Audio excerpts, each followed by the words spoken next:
Hey everyone, good evening. And today we've got a new topic, sort of, because we've got head, shoulders, knees, and pose.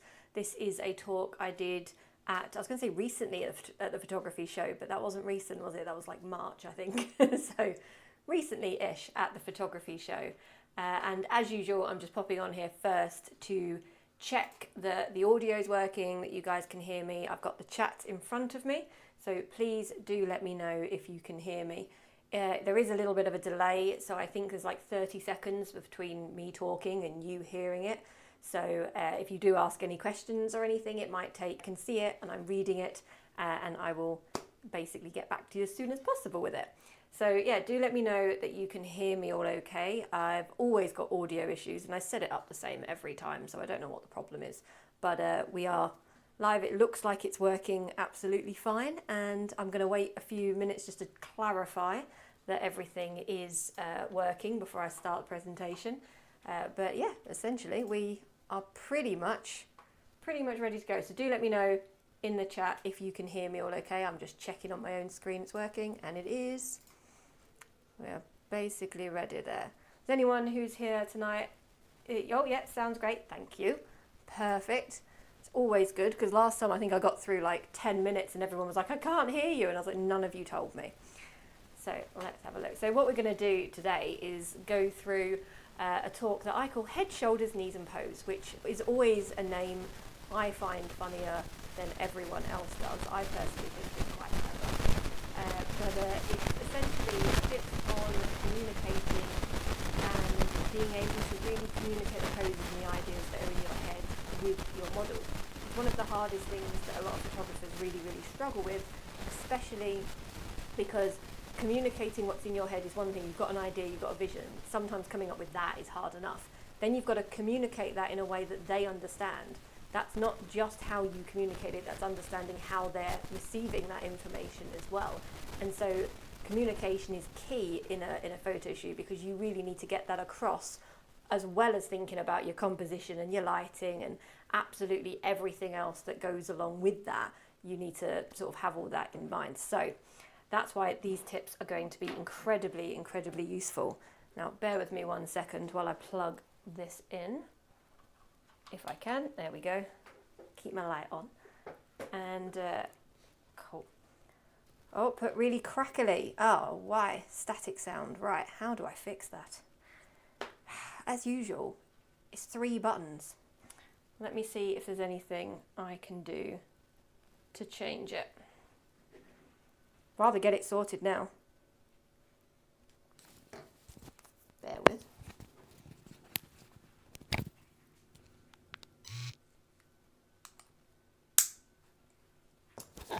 Does this sound any better? I've changed the mic. Let's see if this sounds any better before we begin. Don't know why it's crackly. Haven't got a clue, but we can see. Let me know. I know it takes a while for you guys to be able to hear me anyway, but let me know if this is better and for some reason that mic was a problem. If that's not the case, I genuinely don't know. Don't know what, but we will find out. Exactly the same settings as last night. Nothing has been touched. Nothing has been changed. Yes, that's better. Ah, amazing. Right, fantastic. Let me attach this again. I got to clip it on there. Sorry for the noise. Okay, so hopefully much clearer. Brilliant, that sounds better. Fantastic. That's good, isn't it? We've got there. Same mic, same thing. I have no idea. I give in with audio. I love video and visual stuff and lighting and all that kind of stuff. I hate audio. It never makes sense why it doesn't blimmin' work. So, head, shoulders, knees and pose. Now that you guys can hear me, let's move over onto here. So I named this driving back from Essex, I believe, back up to Leeds one day, and I came up with it, and it's something that I always personally felt like I struggled with posing and communication. So I worked really hard at learning that. I thought it was something I was very far behind, and I didn't really have that kind of grasp and understanding. And then I got asked to do a talk on posing at the photography show, and I can't remember the year for the life of me, but a while ago. And I was like, what, on posing? And they were like, well, that's what you do. You know, you're amazing at posing. And I was like, that's, in my opinion, that was my biggest weakness. That was something I really, really struggled with. So I thought, okay, right, if this is something I'm being identified on, maybe the techniques that I'm using to improve is something that could help other people. And so I developed Head, Shoulders, Knees and Pose, which has got many different versions. I've done this in big talks, I've done this in day workshops, and I'm working on putting this into something like a book and some other different things, because I think it's one of the topics we all struggle with as photographers, especially with communication, depending on your subject. And I think there's a lot of things and a lot of tricks we can use. So let's have a look through. So a little bit about me. I think some of you guys who are here already know a little bit about me anyway, but my name is Stephanie Thornton. I am a photographer. I never know what to say because some people are like, I am a newborn photographer, I am a wedding photographer. I am a photographer. I photograph all sorts of things. I'm currently Printmaster of the Year, and that fell into a lot of different categories, newborn being one of them, studio portrait being another, high scoring in the fashion category, and a few other things. I always say I photograph anything with a face, because I don't really fit in a box like that. However, I do have a style. I do have my sort of style of images, and you can usually tell my work no matter what the subject is. And that's a whole different discussion. But that's who I am. I've worked with a million different things. I've done a lot of theatre posters and a lot of cinematic kind of stuff. I really like that kind of work. But essentially, I'll photograph anything. I absolutely love it. Just keep me in my studio and I'm happy. So I'll tell you a little bit. So this is my portfolio. You can see the images here. If you're bored of listening to me and you just want me to get to the point, don't worry. You can have a look through this video, which has already managed to freeze somehow. There we go. And see the different styles and the different things that I do. But I will move on from this quite quickly anyway. When you're doing posing, when you're communicating posing, something that you really need to be able to do is read your subject. And that's why I've put this together, because you can see all the different subjects, the different types of people, and working with mass groups of people, different ages, different genders, different types of people from different backgrounds. You need some universal tools that's going to help you communicate. Now, the tools that I'm going to teach you tonight, you are able to use these with any subject. You could have someone who speaks a different language to you. You can even use these and not communicate. In fact, at one of my workshops not long ago, I did set them a challenge where they had to create a pose and they weren't allowed to speak to their subject at all. They had to just use these commands. It was meant to be a bit of fun, but they all took it very seriously and it was very quiet in the room, but they did incredibly well. And it just proves that these techniques worked very, very well for being able to communicate the ideas and communicate what we have in our heads and get that out. A lot of it is very hand gestures. You might notice in video anyway, I'm very hand gestury and I tend to move around a lot and be quite expressive. That is incredibly useful. Also, making sure that the person that you're talking to likes you is always helpful. I think that's kind of an obvious one, but you'd be amazed. A lot of people who are starting out in photography, they try so hard to look professional that they come across cold. I've seen so many shoots where they're very much going, oh yes, and they're talking f-stops and they're moving the lights up and they're doing this, and the poor model sat there looking like all scared and don't know if they're doing it right. But the photographer's too busy trying to put on a show that they are a photographer. They kind of forgot to look after their subject and look after their model. And that's the first thing. They couldn't care less. You could put the light underneath where it's going to do the most horrific Halloween lighting. You could forget to turn the lights on. You could put anything on, put a green filter on their face, do whatever you can think of. They will trust you because you're the photographer. They haven't got a clue. They don't know what you're doing. They just care about if they look good and if they're doing it right, and that's all you really need to worry about. So anyone who's been to my webinars will have heard this before, but I believe in developing your creative skill sets rather than cheat sheet. I have a whole talk on what I call packet mix photography, and that's essentially giving you something that is A, B, C, and then you get I call it a packet mix because you get like a Victoria sponge at the end. And essentially you will always be able to produce that Victoria sponge again and again by using that. However, you're not going to win the bake-off because you're not really inputting anything of your own into that recipe. And I believe giving you the tools to make creative decisions A creative decision is very easy to define in my books. People have argued on this, I don't care. This is what it is. It is a deliberate decision done with a reason, done with a purpose. I put that background there because it enhanced the eyes. I moved the light to increase that modifier because it was going to light that group in a beautiful kind of way. It was going to light from above. It was going to be ethereal. I was going for a high key shot. Whatever it is, as long as you have a reason for doing it, doesn't matter if your reason's good, doesn't matter if it works. You're only being creative if you have a reason and a purpose. Just saying, I put my light here because Steph told me so, isn't creative. You're not adding anything. You're just doing as you're told. And we're creatives here. We like to be fun and creative. And I'm a bit of a bully. A bit of a bully on that one.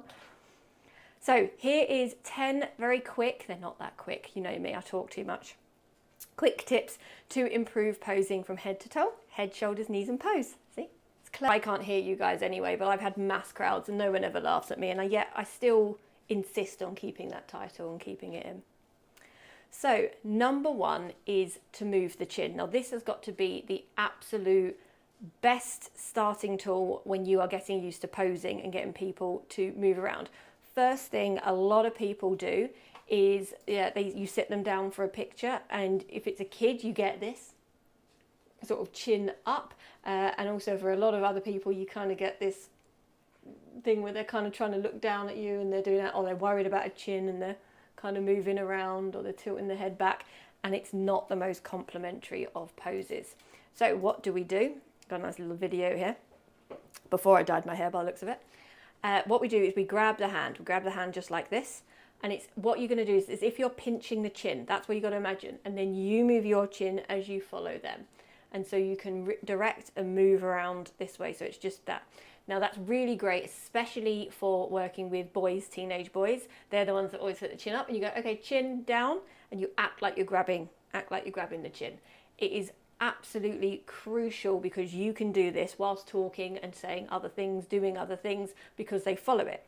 Once you have taught them this, once you have shown them this once, they will remember. You will never learn anything again. You'll just be there, you say that's absolutely perfect, and they will follow. I've tested this on, down to 6-month babies being the youngest. For some reason, the girls pick it up quicker than the boys. I don't know why that is. I'll let you guys discuss that one. But I do find that even from young age, even from babies, they will follow this because they're going, ugh, what? And they kind of can register with it. It also makes people know that they're where you want them to be. That they're like, is this right? Am I doing it right? Even if they sit there and they perfectly pose, if you just say, okay, chin down ever so slightly, that will reassure them that they're in the place that you want them to be, even if they got it right at the beginning. Unless you tell them, they're going to sit there thinking, is this okay? Is this right? Whereas this is just move them in nicely. So that's our first one. I want to see everyone doing it at home. Can't see you, I'm just going to have to trust you. But holding the hand to the side like we're grabbing. Come round. So once we've done that, we're talking about tilt. Now to do the tilt, we've done the chin, we're moving the chin, we then hold and tilt. And this is because you can have the chin down, but if someone tilts the head back like this, chin down isn't going to work. It's not very flattering. So we're going to need to bring it and tilt and chin down. So there's not too much video going on the screen, I'll come back. So people come up here and then we're going to be like, okay, so tilt and chin down. And you can redirect anyone from any way with this. And notice how I'm doing it. I would have a subject doing it as well. I'd like to think some of you guys at home are watching, following me, moving your head, because that's what happens when I do it in an audience of a lot of people. It's very common that I see the audience moving as well. And in a couple of good talks, I get everyone to do it and go along with us, because you can direct absolutely anybody. Pick a randomer. I used to do this talk on stage and people would say, yes, but your model knows what you're going to say. And normally she wouldn't, but they don't know that. So I've started now doing it where I just pick someone random out the audience and go and prove it. I can do it with absolutely anybody and I can get them trained in no time at all. That's all you're doing, you're just training your subjects. Next is the eyes. Now this is where a lot of photographers do go wrong, because with the eyes, they get them looking maybe in the direction they want to, but they don't refine it per person. And there's a common problem that can happen with the eyes, and that is what you can see here. The eyes can go too far round, especially if you've got someone with very nice, big, wide eyes. very much the eyes can disappear and you just get the whites of the eye. If you've got someone looking to the side, it's very common that you'll get them to look straight ahead, but by doing that, you're going to get the whites of the eye. So all I do is I get them to face to the side, look straight ahead, and then I give them a pinpoint, which is just a little bit closer to the light. So that's where they're looking. And I find that normally works. It's usually wherever their focus point is, it's like 1/2 meter sort of more towards you, give or take. But you can then move the eyes and redirect them by doing this command, which for some reason that video is not loading. There we go. So we draw and we put a pin in it.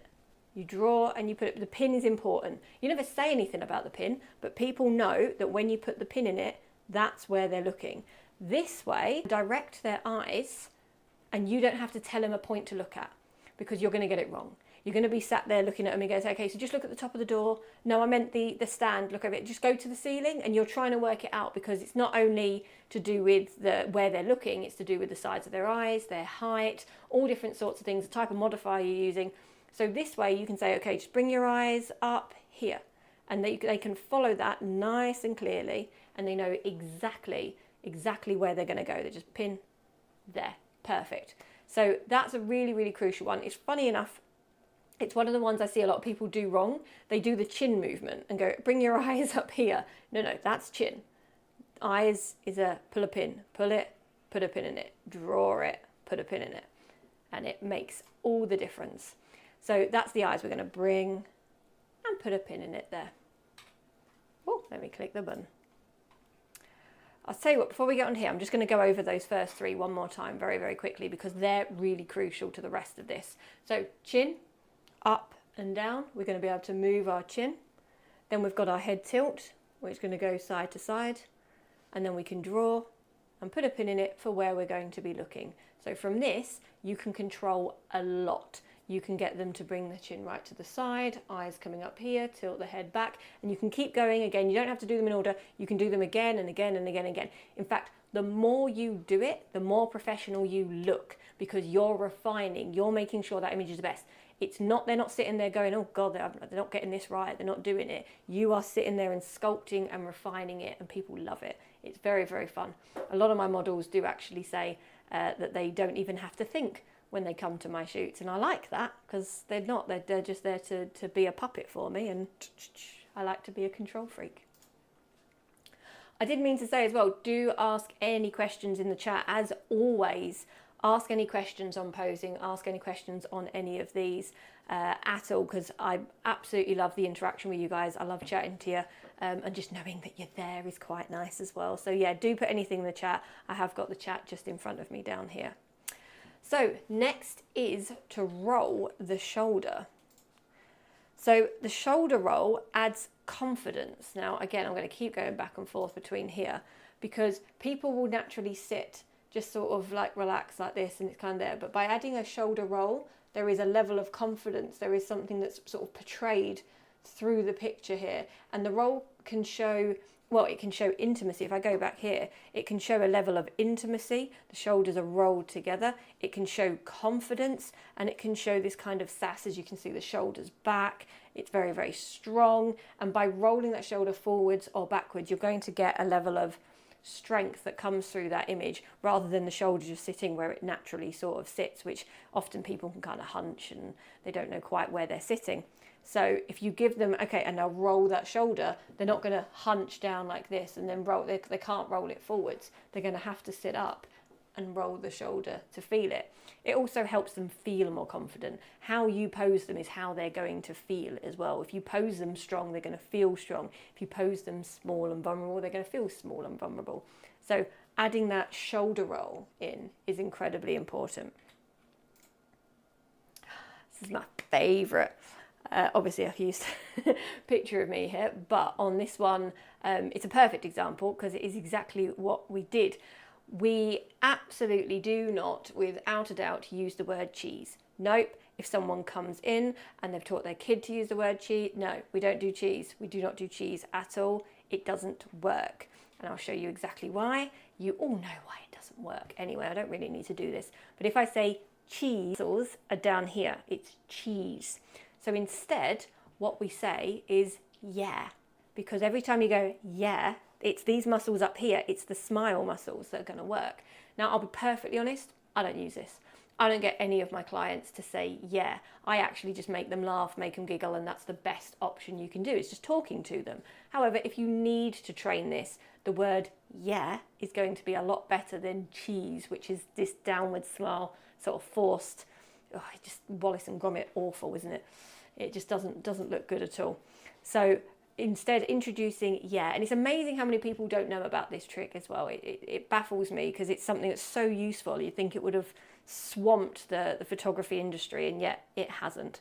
So using the word yeah. Now, I have a great story with this. So we used the word yeah in a shoot which was Everyone's Talking About Jamie, which is a theatre production, and the boy who's playing Jamie came in and he said, he was like, I don't know what I've got to do. I know it's a smile. He said, I don't want to get it wrong. It's got to be a very particular smile. And I was like, oh, don't worry, I've got you. I'll teach you how to do this. That's not a problem at all. I said, all it is it's the Marilyn. And he said, what do you mean the Marilyn? I said, well, all Marilyn Monroe ever did was a shoulder roll and say yeah.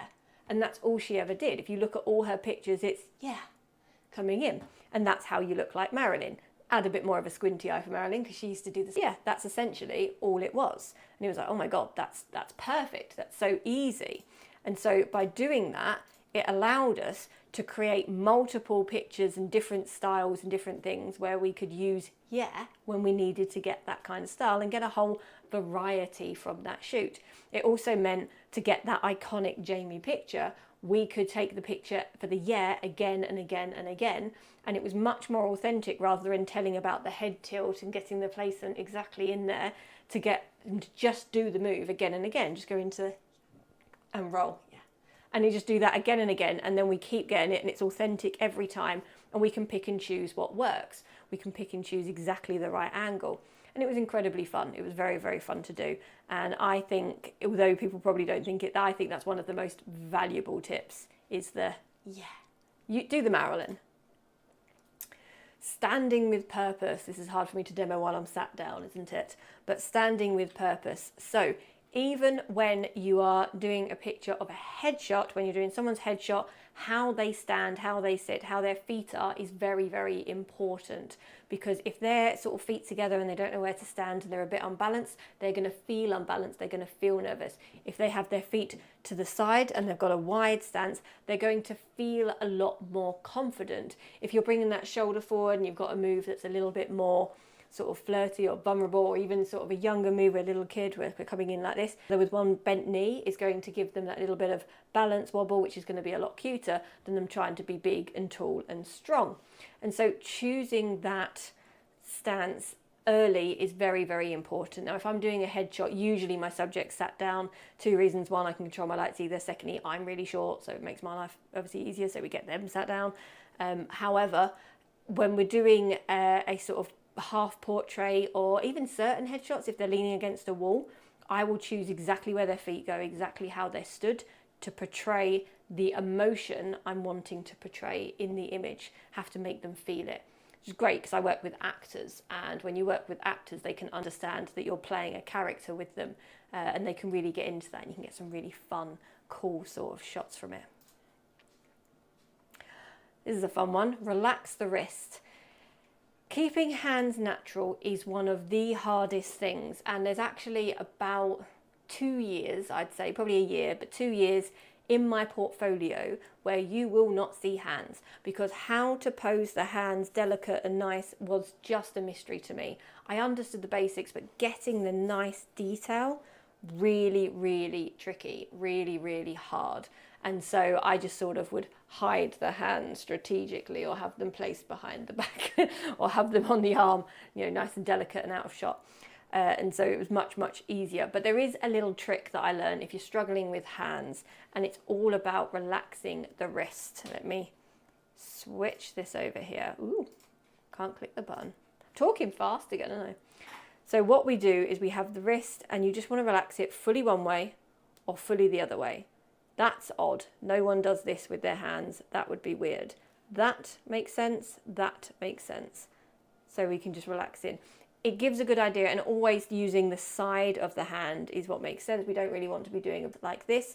You can get away with that for usually male portraits, something that's a bit more masculine, a bit more aggressive, but as a whole, you're going to be using the side of the hand. The reason for that is incredibly simple. You don't want this amount of skin fighting with the face. You want the biggest amount of clear skin that you can see to be the face, so that if I do this, you're looking between my hand and the face, whereas if I do that, this is now framing the face. Much easier and much better for the viewer to sort of know where you want them to look. So looking out for this, looking out for that, and just bringing it in nice and delicate. So there's a couple of tricks with hands. Keeping the wrists nice and relaxed is one. Having it fully one way, fully the other is another. We have a couple of fine art poses we do, and one that I can get any kid to do, which is really, really cute, is the one where you tell them to put their hands together, sort of like praying kind of thing. Move them a little bit apart, bend them, and then tuck it behind the ear. And just tuck it in there behind the ear. And then it'll always be very pretty, very ethereal, and very, very cute. But if you tell them to do this, it's confusing. You have to do the steps to get it into it. And that's what really good communication works, because you get a cute 4-year-old doing that and they're looking adorable. Whereas if you tell them to do this, you get sort of face. It's not good, not as attractive. So the tone, the expression, this is something where, you need to get how they're going to be looking, what expression you want coming across through the lens. And that's up to you to help them get there, help them get into that mindset. So the tone you use is going to translate across to them, always. So a few easy tips on here. You've got obviously that relaxed stare, and we've got that kind of soft smile kind of coming in here. And those kind of expressions are going to translate. Now, there's a couple of things. We can use the yeah technique to get that smile. That's absolutely fine. But you're going to want to take some multiple pictures in a shoot that goes between smiley pictures and then goes into serious, moody pictures. Or you might be doing a more serious, moody kind of shot, but you don't want the shoot to feel serious and moody. You want that to still feel nice and light and happy, and you want them to be happy, but they are going to have a stern face for most of the time. So you need to be able to flick between those two. And so you'll notice in my shoots, I'll be very happy, very smiley, chatting. Okay, come stand over here. We're going to bring chin down. We're going to bring the chin this way, just tilt, absolutely perfect. We're going to just bring the chin that way. Fabulous. Okay, so now we're going to do no smile, chin down, that's it, looking towards me, perfect. My face changes too, because if I go, okay, so I don't want you to smile now, you're going to smile back at me. You can't help it. If I'm smiling, if I'm giggling, they're going to break as well. You don't want to give them a moment. You don't want to say, okay, so right, I don't want you to smile now. They're going to laugh and do that. We're just going to go, right, no smile. And I do this hand gesture down the face, no smile, chin down, and give them something to do immediately after. So that's what's important. You're stopping their brain from thinking about it, and it's just going, okay, so no smile, chin down a tiny bit, looking straight at me. That's absolutely perfect. I'm keeping talking, and while I'm doing this, I'm shooting as well. The communication is clear. They know what they're following, and they're focused because you're focused. The second you take that shot and you're happy, you go, fabulous. Oh, that was brilliant. You did really well there. And you're smiling again. Controlling your tone will control their tone. Now, this is a very simple sort of psychology concept. It takes a lot of practice, because you can start feeling silly and you're trying to stop them feeling silly. So you need to kind of practice how you go with that, going from smiley down to serious, up to smiley, and be comfortable with between the two. So, number 9, mirror imaging. This is almost one I should have started with, to be perfectly honest, or I haven't put it back. There we go, mirror imaging. I forgot to put presentation back on. I should have really started here, but at the same time, you have to know all those other things first. Mirror imaging is the most powerful thing you can do, because if you bring this shoulder, they bring that shoulder. If you tell them, okay, follow me like a mirror, it makes it easy for them to take your direction. Because if I say, right, okay, I'm going to turn this way, they know which way to turn. They might get it wrong occasionally, because I don't do my left and right well, so I don't say left and right, I get it confused. So I'll say, right, okay, so turn this way. It's very arrows pointing with my hand. Okay, I'm going to get you to turn this way. chin down a tiny bit. We're going to roll the shoulder back, and they are following the direction as you do it. They are mirror imaging you, and that's going to make them feel comfortable. It's going to make them feel like they know exactly what they're doing is correct. So mirror imaging is absolutely crucial. It really, really is. Very, very important. And number 10, before I move on to number 10, has anyone got any questions at all? I'm very, very curious to know if anyone has any questions on posing, anything that you guys have struggled with, or just tell me where you're viewing from, because I love seeing all the different places. We had Ohio yesterday, I had Australia before, so I love to see the distance that we've reached on these webinars. You'll notice I have nothing, I'm not plugging anything, I'm not selling anything on this webinar. This is just simple, it is what it is webinar. So I'm here to chat, and if you guys do have any questions, I'd love to absolutely take them. So do put that in the chat. I'm pointing below, but I think it's to one side or the other. Find it. And you can talk to me and we can ask any questions and go over anything. I feel like I'm talking quicker tonight, so you can tell me if I'm doing that. I talk quick anyway. I do try and slow down for my webinars, but it doesn't always work. Someone did comment on one of my videos once that they watched me at sort of 0.8 speed just to slow it down and see what we're doing. Sorry, can't help that one. So number 10 is pose for the light or light for the pose.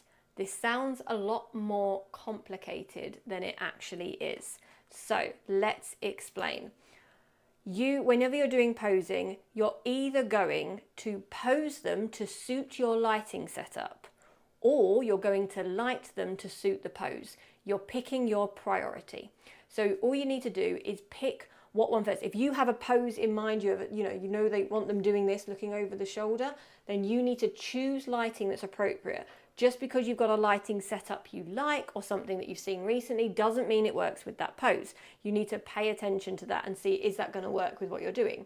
Or if you've just seen a funky new lighting setup when you've been scrolling around on Studio Workshop's website, then you might want to choose a pose that is going to be appropriate for that lighting setup. A very, very common mistake would be someone using like 2 strip boxes either side. And whenever I do this in a workshop, we have them posing, looking to the side, and the light's nice and dynamic and everything's working.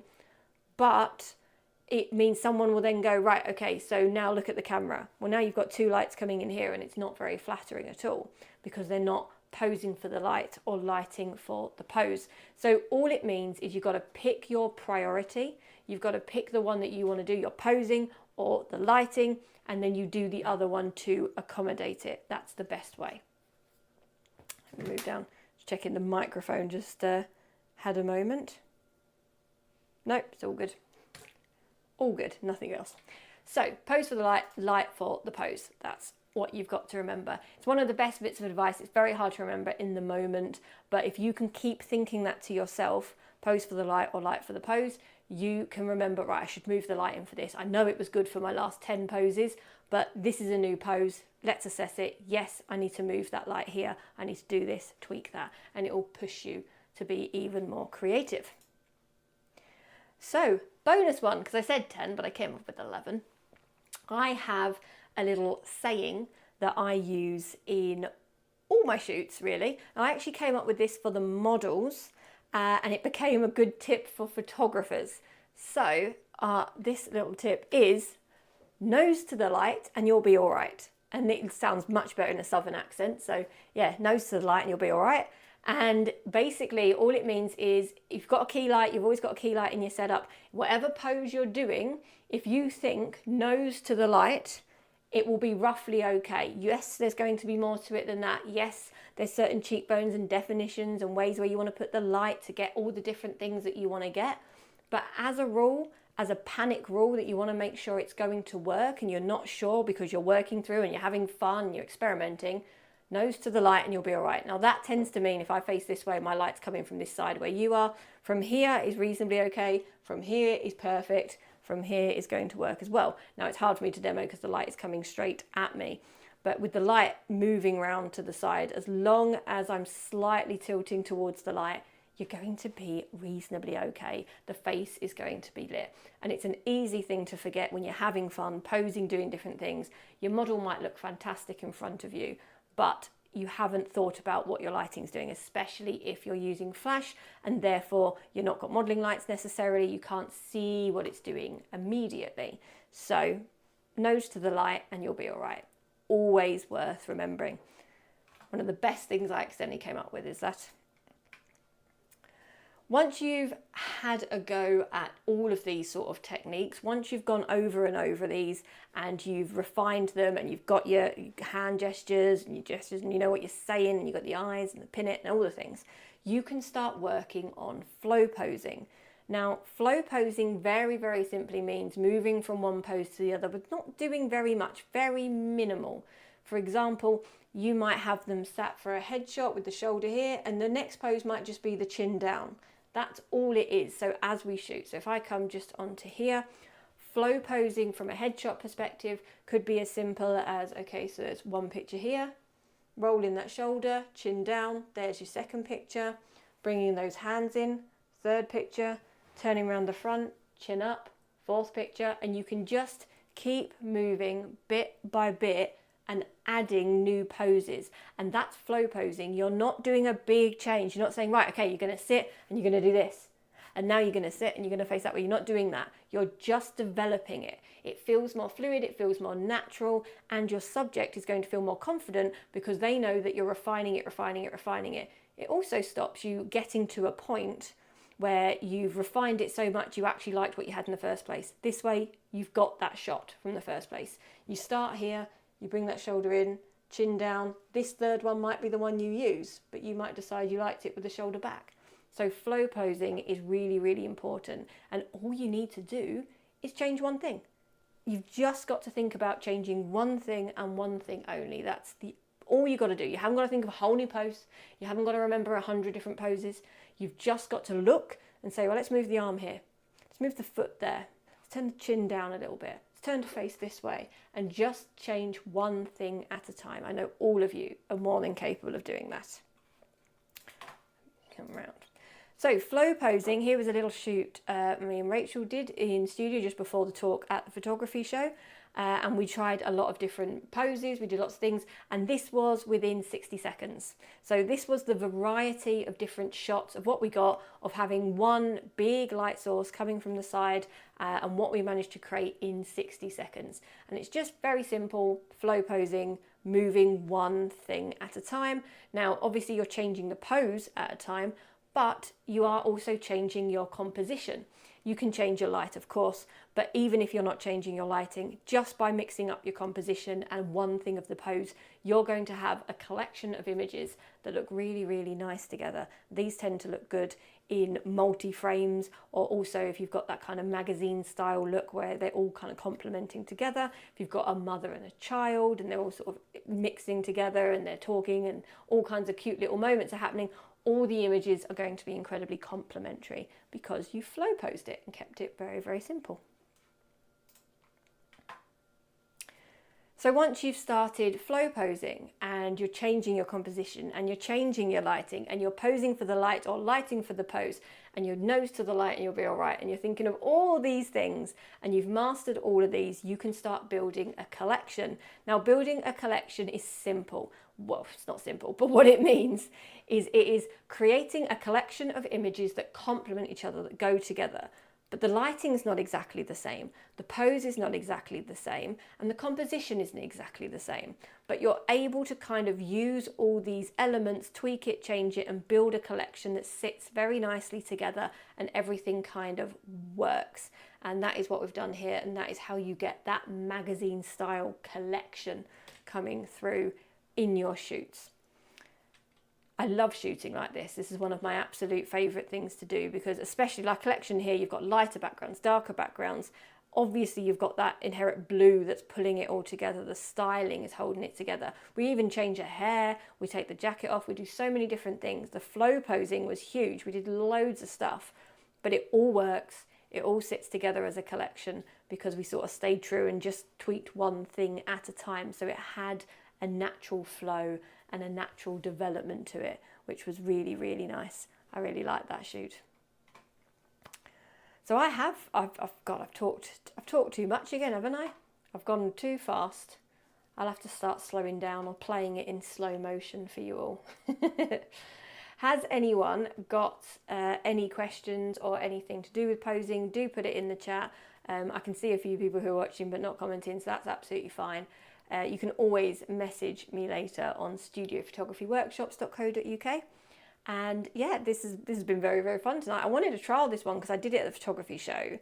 I have a version of this which is 2 hours, and I have a version that is an entire day. And quite frankly, I could turn it into probably a 2-week boot camp if I tried, because there is so much involved with communication and posing and using these techniques. I said at the beginning, you can communicate with people who can't speak the same language as you, or you don't need to speak. And that is completely accurate, because while I'm talking here, I can move all of the gestures around, and I can do things where I can tell you exactly where to pose, and you remember and you know exactly how to do it. It's fantastic.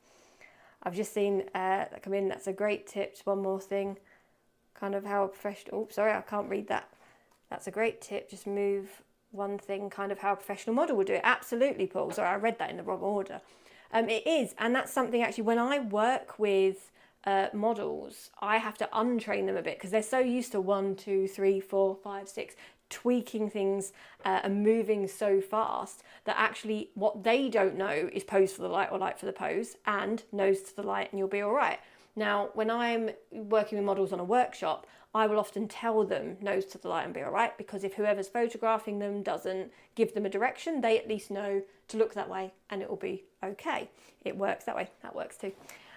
So basically, you are doing that and you are kind of working on that like a professional model would. However, you are in control, and that's what's important. I once did a workshop. It was a one-on-one workshop, and the guy brought his own model along, and she was great. She was going 1, 2, 3, 4, 5, 6, 7, and he's snapping away and he's going, oh, these are great. And I actually made him delete all his images that he had just shot in the last 60 seconds or whatever it was. And he's looking at me like, really? Why? And I said, because you didn't earn any of them. You didn't put any of you into it. I said, the lighting we're showing you, we've shown the lighting and that, nothing came out from you. She did all the work. And I told her, I was like, don't breathe unless he told you to. Like, do nothing. And she was like, stood there like, oh, okay. And I wanted to push and push to make him really, really feel like he was the one in control. Now, the reason for that is that you feel like you've earned it. You've put more work into getting that picture, because it isn't what they did and what you did. You created that, and you created that entirely. It's completely yours. And it's not just, oh, you happened to press the button at the right time. No, you sculptured that picture, and that's creativity. And I think I scared him quite a bit that day. But it worked. He liked it. And he was like, okay, yeah, this is great. I can play around and work with models. Thank you, Diana. That's really, really nice. I'm glad that you enjoyed it. And Paul, thank you. I'm glad that you've enjoyed all the tips. It's one that's, like I say, condensing it down as much as I can into tips so that it makes sense. And it's easy for you to digest, but there is a lot. And I could probably do 20. I could probably come up with another load. There's so many different things that we use, but definitely if you take anything away from today, do the chin, tilt, and the eyes.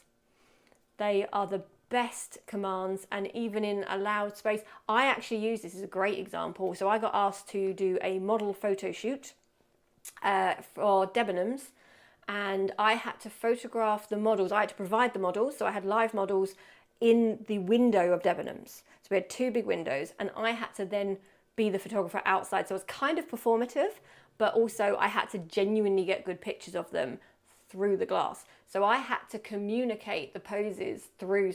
I've only just remembered I even did this shoot. I can't remember. It was for a perfume. That was it. It was for, I think it was a perfume Madonna released, if I remember rightly. But yeah, so I had to basically be there and show them the poses, get them doing the moves in the window where they couldn't hear me at all, and get the good shots. And that was challenging. It was very fun. I looked like a right idiot laying around I don't know where it was. I can't remember if it was down in Essex, could have been London.